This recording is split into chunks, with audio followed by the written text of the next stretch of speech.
Eh bien, nous y voici à cette séance de laboratoire un peu particulière puisqu'elle se fait à votre domicile. Alors aujourd'hui, pour travailler sur le sujet que nous allons poursuivre à l'intérieur de notre cours, eh bien, nous avons besoin de l'équipement suivant.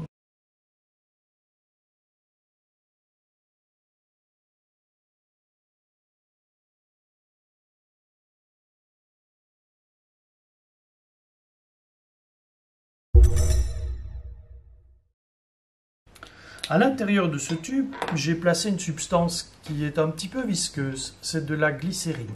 Alors si on observe correctement, j'ai laissé un espace où il n'y a pas de liquide, ça forme une bulle d'air.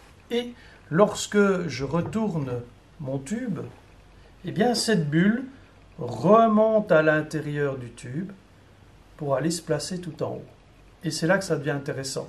Dans ce que nous allons faire, nous allons chronométrer avec l'appareil que vous avez l'habitude d'utiliser. Nous allons chronométrer combien de temps la bulle met pour parcourir une distance de 10 cm, puis de 20 cm, 30, 40 et 50.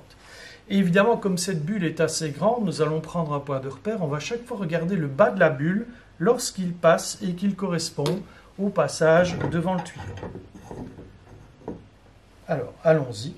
Nous allons prendre le temps pour une distance parcourue de 10 cm.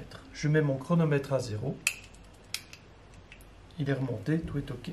Au top chrono, lorsque le bas de la bulle va passer devant le trait gradué, je vais déclencher le chronomètre. Attention. Top. Top. On refait évidemment cette manipulation à plusieurs reprises de manière à optimiser nos résultats et à limiter l'erreur qu'on a l'habitude de faire. Donc on recommence la manipulation, je remets mon tube en position verticale jusqu'à ce que la bulle soit en haut. Et puis je vais déclencher le chronomètre comme à chaque fois. Attention. Top. Top. Et là je fais un relevé de temps qui serait de presque 2 secondes. Je vous mettrai les résultats après. On refait une troisième fois la manipulation. Voilà, quand ma bulle est prête, je retourne le récipient pour voir le démarrage de ma bulle. Attention. Top. Top. Voilà, le temps est un petit peu plus court.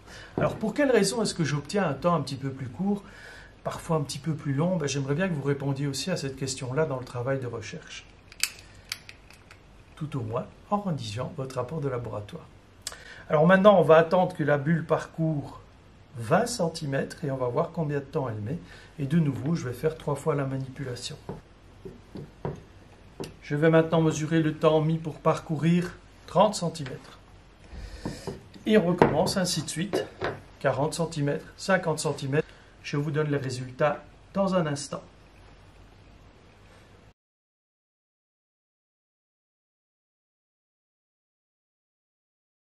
Il ne vous reste plus qu'à rédiger le rapport de laboratoire sur base de tout ce que vous avez pu observer dans cette vidéo. Vous le faites sur une feuille quadrillée 5 mm comme d'habitude et vous le ramènerez lors du prochain cours.